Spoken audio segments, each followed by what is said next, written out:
Bienvenidos a Deporte Disruptivo, bienvenidos al episodio número 16. En este caso estamos con Víctor Escamilla. Él es adaptador físico para equipos de alto rendimiento, en este caso en fútbol, y nos explicará un poquito en qué consiste la termografía. Trabaja para Thermohuman y veréis que es una bestia. Tengo que pediros perdón porque al grabar no fijé bien mi cámara y cuando yo esté hablando me veréis dos veces. En el caso de que estéis en YouTube, si estáis en Spotify o en otra plataforma no vais a notarlo. Y quería deciros también que he visto un poquito las estadísticas y sé que varios y varias de vosotras veis los vídeos recurrentemente, pero no estáis suscritos. Os agradecería muchísimo y apoyaríais mucho el canal si os suscribierais y le dieseis a la campanita.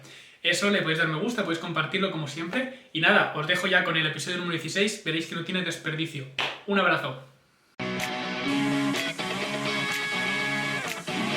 Bienvenidos a Deporte Disruptivo. Muy buenas familia, bienvenidos a Deporte Disruptivo. Hoy estamos aquí con Víctor Escamilla. Víctor, bienvenido al podcast. Gracias, muchas gracias por invitarme a compartir este rato con vosotros. Ahora vamos a tener un podcast hablando sobre tecnología bastante interesante, ahora veréis. Pero antes de ello, estaría bien que Víctor te presentaras un poco y nos dijeras un poco quién eres, a qué te dedicas. Vale, pues te cuento si quieres un poco, ¿vale? Actualmente ahora mismo estoy trabajando para Thermohuman, ¿vale? Que es una empresa que es la especialista en la aplicación de la termografía infrarroja, ¿vale? La termografía es una tecnología que es bastante nueva, ¿vale? El campo de aplicación sale sobre todo en el deporte a partir de 2010, es una tecnología que todavía está en construcción, podemos decir, ¿vale? Y eso hace que, bueno, pues surjan nuevas tecnologías que alrededor de, digamos, esa aplicación al deporte se sumen y quieran aportar un granito de arena. Entonces, nosotros desde Thermohuman estamos un poco ahí, ¿vale? A la cabeza de esa nueva aplicación al deporte y a la salud y sobre todo, bueno, pues a tres ámbitos principales, que es el control de la carga de entrenamiento, la prevención, mal llamada prevención, a mí no me gusta llamarlo así, disminución del riesgo de marcadores de riesgo lesional, ¿vale? Pero bueno, es mucho más entendible, prevención de lesiones, y luego un poquito a la ayuda al diagnóstico, a apoyo al diagnóstico, ¿vale? Mi perfil, bueno, yo soy graduado en Ciencia de la Actividad Física del Deporte, hice el máster de entrenamiento y salud en la Universidad de Zaragoza y ahí empecé a hacer el doctorado por alrededor de 2016, que tengo que terminarlo este 2022 y bueno, ahí estoy un poco liado con el que ha hecho un doctorado, sabe que siempre parece que es un túnel que no acaba nunca. Y bueno, profesionalmente me he dedicado siempre a la redactación de lesiones. Tuve la suerte al principio de trabajar para Podactiva y en Huesca, que es una empresa de biomecánica especializada sobre todo en la aplicación de la podología al mundo deportivo.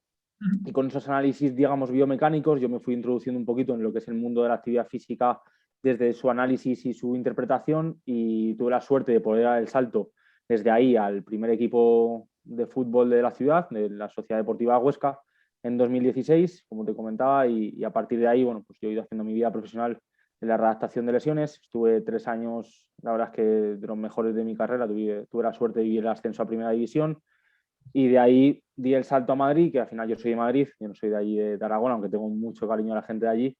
Y me bajé aquí a mi casa a Madrid y he estado 3 años trabajando en la agrupación deportiva de Corcón, igual, en el primer equipo como redactor de lesiones.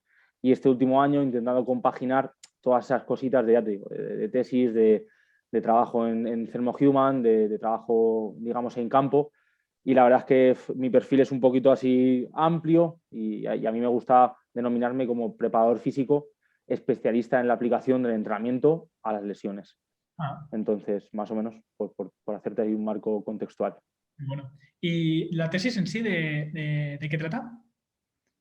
Bueno, la tesis empezó siendo una parte muy amplia de lo que era el contexto deportivo en el fútbol, ¿vale? Empecé sobre todo a enmarcarla cuando me di cuenta de que los parámetros que más me interesaban eran los que te marcaba el GPS, ¿vale? En aquella época, de 2016, teníamos muy poquito acceso a datos de GPS, tuvimos 2, 3 jugadores al principio con los que empezamos a cacharrear un poquito, a empezar a lidiar con esas métricas que nos daban, esos datos que nos daban. Luego ya, a partir de 2017-2018, sí que se empezaron a introducir más en los equipos de fútbol. Entonces yo ya me fui, digamos, centralizando un poquito en lo que quería. A día de hoy, digamos que es la parte final de un embudo muy amplio, lo he ido reduciendo a marcadores físicos de rendimiento para un equipo de fútbol. Entonces lo que he hecho básicamente ha sido decir, vale, Tengo el análisis de 2 años en los que el primer año hicimos playoff de ascenso a la primera división y el segundo año ascendimos. Entonces, digamos que es un equipo de éxito y vamos a ver qué marcadores de rendimiento con respecto a los otros equipos nos marca, ¿vale? Tanto de distancia de alta velocidad, distancia por encima de 21 km/h, que es lo que nosotros llamamos alta intensidad, que hay que diferenciarla mucho de esa alta velocidad, ¿vale? Son dos cosas diferentes. Y luego, digamos qué componente técnico tiene eso, pues si ha habido distancia, alta velocidad y alta intensidad con balón, sin balón, en qué posición del campo, etcétera, ¿no? Un poco ver qué marco contextual nos da los parámetros de rendimiento. Pero ya te digo, o sea, es muy profundo. Yo animo a quien se quiera meter al mundo de los GPS a meterse ahí porque hay un montón de variables súper bonitas, súper chulas, desde la potencia metabólica, por ejemplo, que te indica más marcadores de gasto energético, por así decirlo, ¿no? De qué es lo que tu cuerpo está empezando a asimilar como carga de trabajo, a parámetros más mecánicos, como pueden ser las aceleraciones y las deceleraciones, o a parámetros más de volumen, como pues, distancias, etcétera, ¿no? Entonces, es un campo muy amplio, mucho por investigar. Lo que yo he ido encontrando o viendo con respecto a mi tesis es que al final el equipo que hace más parámetros a alta intensidad, ya sea alta velocidad o alta intensidad, como te comentaba, es el equipo que acaba ganando el partido, ¿vale? Y sí que es verdad que hay que contextualizarlo un poco, hay que ver si se hacen con balón, si no se hacen con balón, en qué sitio del campo, ¿no? En qué parcela del campo se hacen, pero por ahora yo ya he cerrado la puerta, ya no voy a seguir analizando cosas, pero sí que es verdad que digamos que como futuras líneas de investigación dejo abierto eso, ¿no? Que quien quiera investigar un poco también esos parámetros contextuales, bienvenido sea. Es una pasada el mundo, porque al final, bueno, es súper amplio. Quiero decir, parece como que todo esto está estudiado y realmente falta bastante información y No, ya te digo. no sé, esta semana o la anterior, ahora depende de cuando estén viendo este podcast, hicimos un podcast hablando sobre Big Data en el deporte. Estaba un poquito más enfocado a más el tema de fichajes, cómo se ficha en base a, bueno, un poco Tema de scouting. Exacto, un poco más como la peli de Moneyball, un rollo así, pero sí que lo estuvimos tratando y es un tema súper interesante. De hecho, tenemos pendiente de traer una empresa de GPS y hablar de todo esto porque es un tema que es bastante interesante. Pues Pues yo te lo recomiendo porque no ha habido para mí tecnología más disruptiva que el GPS, por lo menos en el mundo del fútbol, ¿eh? O sea, fue algo que, ya te digo, de 2010, cuando yo tengo conocimiento de lo que me cuentan, que yo en 2010 ya estaba empezando la carrera, para que te hagas una idea. En 2010 que a mí me empiezan a contar que se empiezan a usar ciertos dispositivos que se los prestan a los equipos y los equipos dicen que no. Y 5 años después, en 2015, son los equipos los que demandan el dispositivo. O sea, es alucinante. Y es un poco lo que yo creo que va a pasar con la termografía, ¿no? Que al final, a día de hoy, nos cuesta mucho que ciertos equipos, y ya empiezan a ver los pioneros, ¿no? Los early adopter que llaman, la gente que coge la tecnología de primera mano, que apuestan por la tecnología. Pues tenemos al Wolfsburgo, por ejemplo, en Alemania, tenemos equipos de baloncesto panathinaikos en Grecia, aquí en España el Getafe, algunos equipos también adoptan la tecnología de forma inicial, ¿no? Digamos, pero hasta que se madura ese mercado y hasta que te llaman a la puerta y dicen, oye, que quiero la tecnología, pues cuesta un poco, ¿no? Digamos, ese es el punto. Bueno, luego hablaremos más sobre un poco tu trayectoria como readaptador, pero ahora me gustaría hablar un poco más sobre termografía que hemos mencionado y quería que nos explicaras un poco en qué consiste la termografía o qué aplicaciones tenía previamente a usarla en el ámbito deportivo y cómo se llegó a usar en el deporte o en tu caso pues en el fútbol. Perfecto, yo te cuento si quieres mi experiencia, ¿vale? Yo la conozco, ya te digo, la carrera estaba terminándola y el trabajo fin de grado doy con un profesor de la Universidad Politécnica de Madrid que se llama Manuel Sillero y me dice, es que es súper curioso, yo la conocía de antes, ¿vale? Yo tenía un amigo que había hecho una digamos, de las pruebas de evaluación, había participado como sujeto en una tesis doctoral, ¿vale? De Ismael Fernández Cuevas, que es a día de hoy mi amigo y mi jefe, ¿vale? Y me había pues un poco contado así por encima que habían estado haciendo unas series de carrera de 200, luego una prueba más de 40 minutos de trabajo aeróbico, luego un entrenamiento de fuerza general y que habían ido mirando un poco los perfiles de lo que ocurría con la temperatura en el cuerpo, ¿no? Mi amigo me había contado eso, que había participado en el estudio y me había parecido interesante. Y luego otro profesor, Jesús Rivilla, también me imagino que lo conocerás, es un fenómeno, nos dijo, mira, si queréis ver algo de calidad, o sea, él lo llamaba caviar. Si queréis ver caviar, os tenéis que meter a la presentación de esta tesis doctoral. Y fue la tesis doctoral del 2012 de Ismael. Y ahí fue mi primer contacto con la termografía. Ya te digo, y ya hasta, no es hasta mi trabajo final de grado en el que, ya te digo, o sea, yo contacto con varios profesores para intentar hacer el trabajo final de grado, porque yo estaba en Brasil haciendo una beca Magallanes, que es como un Erasmus, pero en Brasil, y a la que volvía, pues no tenía tutor, estaba un poco perdido, contacté con varios y el primero que me respondió fue Manuel. O sea, la verdad es que fue lo típico de el sitio adecuado en el momento adecuado, ¿no? Y me dice, mañana preséntate en mi despacho, que te voy a plantear una idea y si la conseguimos sacar adelante, perfecto, ese va a ser su trabajo de final de grado. Total, que yo me presento en el despacho y me dice, mira, necesito que me traigas a 10 personas mañana porque vamos a hacer un entrenamiento a una sola pierna. Y yo pensé para mí, digo, ostras, pues ya está, pues me entrego a mis amigos de toda la vida y a ver qué pasa, ¿sabes? Me entrego a 10 amigos y tal. Total, que nos trajimos a 10 sujetos y lo que hicimos fue un entrenamiento cruzado. Entrenamos con una sola pierna y vimos qué respuestas al ejercicio tenía la temperatura. Vimos que la pierna entrenada aumentaba la temperatura, pero que la pierna que no había hecho nada, también una hora después aumentaba la temperatura, como ese efecto cruzado de potenciación que tiene. Entonces dijo, ostras, qué potente es esto, ¿sabes? O sea, que me va a marcar a nivel fisiológico las respuestas del entrenamiento. O sea, incluso me marca respuestas neuromusculares, o sea, del sistema nervioso. Y dije, ostras, esto yo tengo que conocer un poco más. Y pues ya empecé ahí, pues con el trabajo final de grado, fui colaborando con ellos. La empresa pasó de ser una empresa de laboratorio del INEF, que en aquella época se llamaba PEMA Group, a consolidarse como empresa, a empezar a llamarse Thermohuman, a meter ya financiación, ganó varios premios ahí en Actúa UPM. Yo todavía seguía, pues eso, me fui a hacer el máster a Zaragoza, seguía, digamos, un poco en el mundo más académico todavía, sin entrar en el mundo laboral. Y cuando ya desarrollaron pues, el software nuevo que hay, que ya lo que hace es analizar, porque en aquella época lo que hacíamos era pierna por pierna, tú señalabas como si fuese el paint, ¿no? Tú marcabas un cuadradito, seleccionabas la zona y tenías que marcar ese mismo cuadradito en la otra pierna para comprobar una zona con respecto a la otra, ¿no?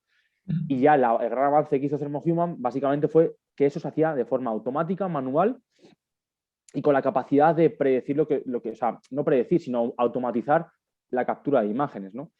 Y la verdad es que eso es un gran salto. Pasabas de analizar una imagen en 5 o 10 minutos a hacerlo en 10 segundos. A mí, yo si lo hubiese tenido, me hubiese quitado horas y horas de estar ahí, de llevar las gafas ahora mismo, ¿sabes? De estar ahí en el ordenador y no tener tantas dioptrías como tengo ahora, ¿no?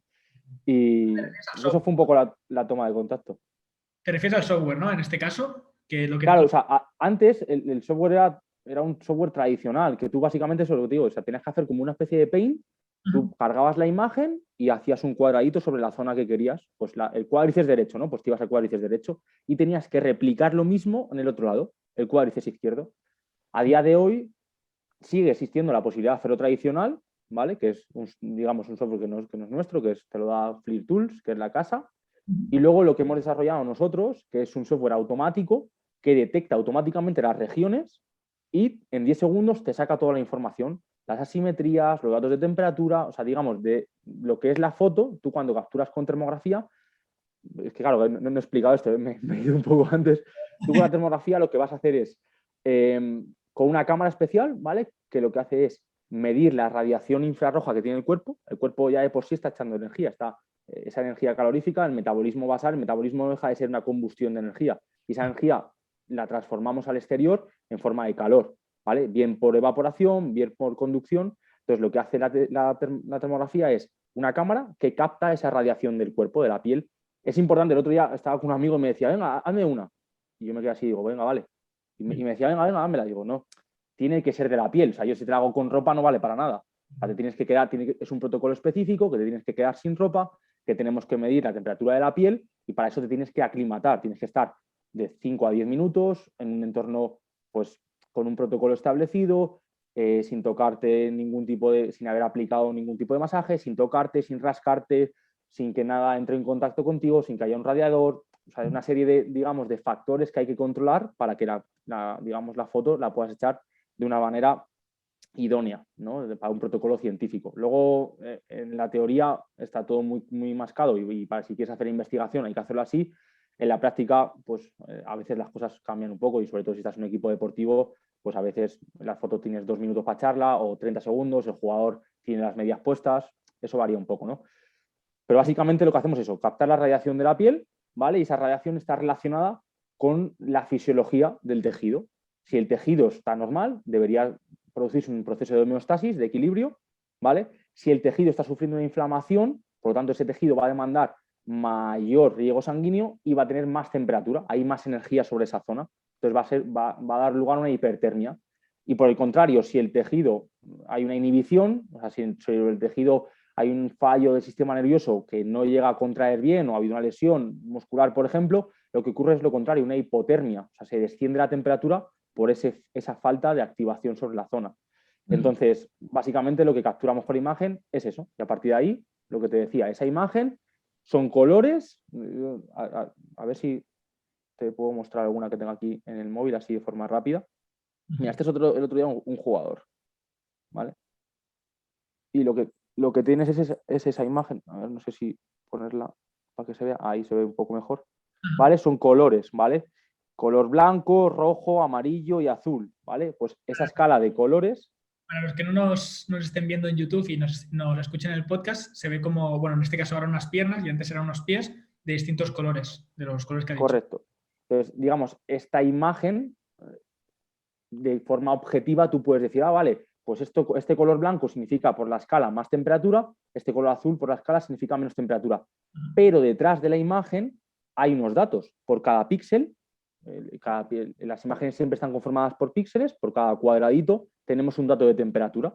Entonces, lo que hacemos es comparar, ya te digo, el software lo que hace es con esa imagen, pum, chupas los datos que se llaman datos radiométricos, lo que está detrás de la imagen, dentro del píxel, dentro de la cajita de datos, lo chupa y lo pone en regiones de interés. Entonces, esa región, por ejemplo, del cuádriceps derecho con respecto al cuádriceps izquierdo, te marca qué temperatura tienen. Y si hay una diferencia muy grande de asimetría, o sea, si del cuádriceps derecho tiene más temperatura que el izquierdo, te señala y te marca una alarma. Como te comentaba, si hay más temperatura, está más relacionado con procesos metabólicos, mayor inflamación o mayor demanda del tejido, y si hay menor temperatura, pues tienes que irte a pensar en procesos más de inhibición o falta de activación de esa región, ¿no? Vale. Y es un poco lo que hacemos. Ajá. Entonces, para recopilar un poquito, digamos, vosotros cogéis un jugador, por ejemplo, después de unos protocolos que sería, por ejemplo, estar parado un rato sin darle mucho estímulo a eso, le colocáis con una cámara y esa cámara capta la radiación bueno, en este caso la radiación y la temperatura que ejerce la persona. Correcto. Y depende del color que esté, podemos sacar una conclusión u otra, ¿no? Digamos, valoramos eso. Bien. Correcto. ¿Qué es lo que pasa? Que normalmente las pruebas tipo resonancia, tipo ecografía, son gol estándar porque te permiten ver, yo siempre comparo, ¿no? Te permiten ver lo que está pasando en el tejido. Yo siempre comparo, la termografía es como una escopeta, pum, que dispara mucho, amplía mucho el rango, pero le falta un poquito de especificidad. ¿Sabes? Te dice, aquí está ocurriendo algo, pero no dice ni cuánto ni cómo está ocurriendo. Y la ecografía sí que te marca, vale, pues hay una rotura de 4 o 5 centímetros, el tejido ha tocado tendón, está más en la unión miotendinosa, más fascial, te marca un poco más donde se coloca es más francotirador, ¿no? El problema que tiene la ecografía y la resonancia es que dependen de la interpretación de un facultativo, ¿sabes? Mientras que la termografía no. La termografía, al tener capacidad subjetiva, al poder captar un dato, te permite monitorizar a lo largo del tiempo. Tú haces 2 ecografías y si has puesto un poquito más perpendicular el ecógrafo, si no lo has puesto en la misma zona tal, siempre hay un margen de error. Y igual, el facultativo siempre tiene un poco más margen de error. Lo mismo pasa con la resonancia. Con esto realmente no. Con esto tú puedes monitorizar el proceso. Y es una de las cosas más potentes que tenemos, que tú eres, digamos, el índice de fiabilidad entre tomas y entre sujetos es altísimo, porque como lo hace un software, y casi la mano humana no toca nada, hay mucha fiabilidad en cuanto a la reproducción de tomas. Entonces te permite cuantificar el proceso de evolución. Te dice, vale, pues hoy vienes con 1,5 grados más en la rodilla, mañana vienes con 1 grado y 3, 1 grado con 3, pasado mañana vienes con 1 grado y al día siguiente con 0,8. Pues coño, has tenido un proceso de evolución para una meniscopatía, por ejemplo, que ha ido descendiendo la inflamación, la temperatura y ya puedes empezar a meter carga. ¿Qué metes carga y eleva la temperatura? Hostia, pues te has pasado. Controlas, tienes que controlar, ese ejercicio ha sido demasiado. ¿Que sigue bajando? Hostia, pues la respuesta al ejercicio es muy buena. Digamos que para eso yo la uso. Pero de cara a adaptar a una persona te da información un poquito más objetiva, que a lo mejor no duele o a lo mejor la inflamación ha menguado, pero a lo mejor ahí sigue habiendo calor o puedes ver cómo actúa después de hacer según qué cosas. Me parece brutal. Correcto. ¿Tienes alguna, bueno, trabajas con futbolistas, ¿tienes alguna anécdota con algún jugador que, por ejemplo, pudimos ver, imagino que un montón, pero... Desde el típico que te viene desnudo, ¿sabes? Y te pregunta, oye, ¿esto qué significa? Tal, y tú le dices, pues nada, la tienes más fría, tío, porque ayer estuviste haciendo cosas, ¿sabes? Hasta sí que tengo anécdotas, por ejemplo, se me retira el otro día un jugador en el minuto 15 del partido, con molestia, sensación de calambre en el isquio. Al día siguiente yo le he hecho la termografía y veo que no ha habido ningún proceso, no hay ningún proceso fisiológico claro sobre la zona ni sobre el tejido, de lo que deberíamos ver para su sensación y para esa retirada del campo, que realmente cuando un jugador se te cambia en el minuto 15 saltan todas las alarmas. O sea, el médico se vuelve loco, el entrenador se vuelve loco, o sea, realmente es algo grave. Tú al día siguiente le puedes estar dando una información muy importante al cuerpo médico, le puedes estar diciendo que esto parece que no es gran cosa o que esto parece que no va a ir a más, podemos empezar a aplicarle carga.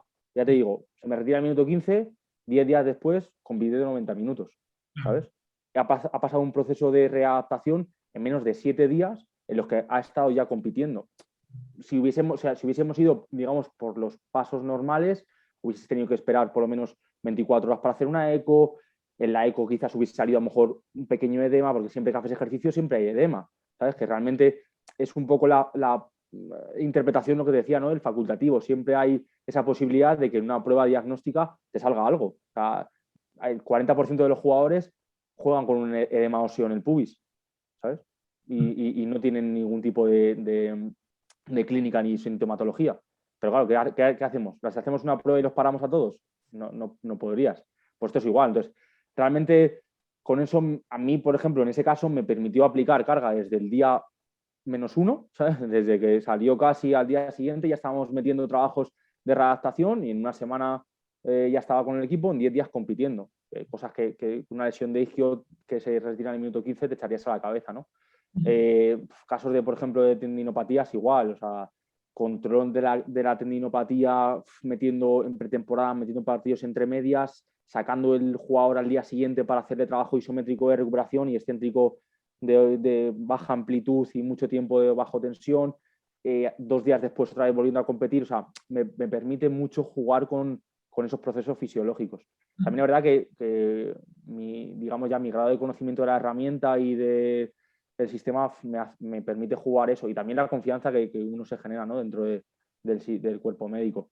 Yo tengo la suerte de que confían mucho en mí y he podido currar muy a gusto y trabajamos muy bien, o sea, desde el minuto 1 el fisio me ayuda un montón, me permite hacer muchas cosas a mí porque él hace genial su trabajo, el médico confía mucho en mí y cuando yo le digo, oye, doc, por favor, ¿me puedes dar una prueba que creo que me está haciendo una prueba, me está dando un diagnóstico certero? Entonces, al final, ese conjunto de todo el equipo hace que la herramienta sume mucho.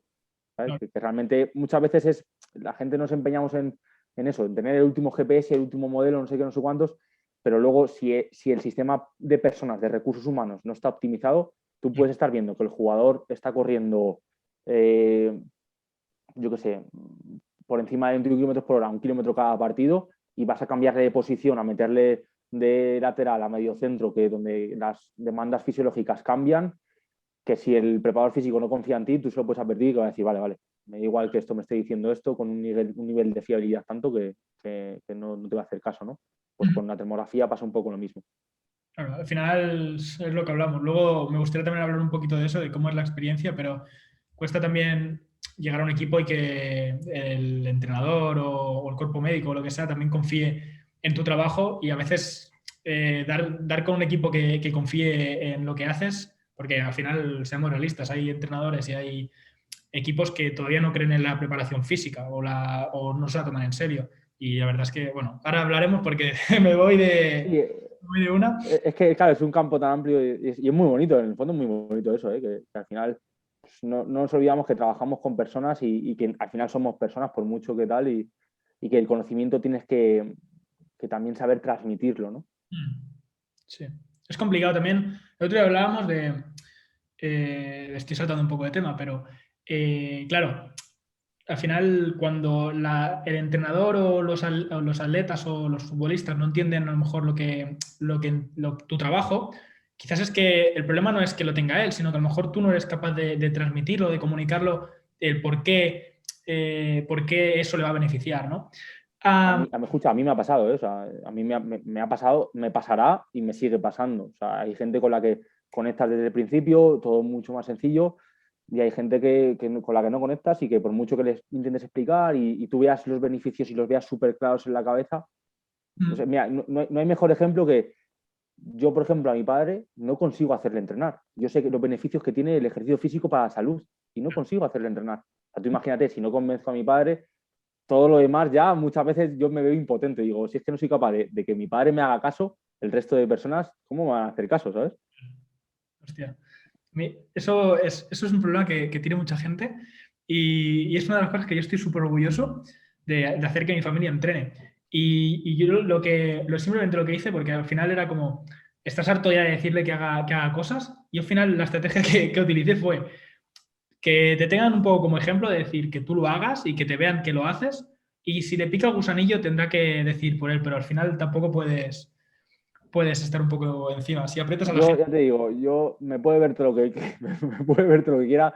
Lo único que consigo que haga es que baje a jugar al pádel conmigo o que baje, o sea, meterle en una sala de pesas, de lo que él llama pesas tradicionales, dice que se aburre, que no sé qué, que no sé cuánto, nada.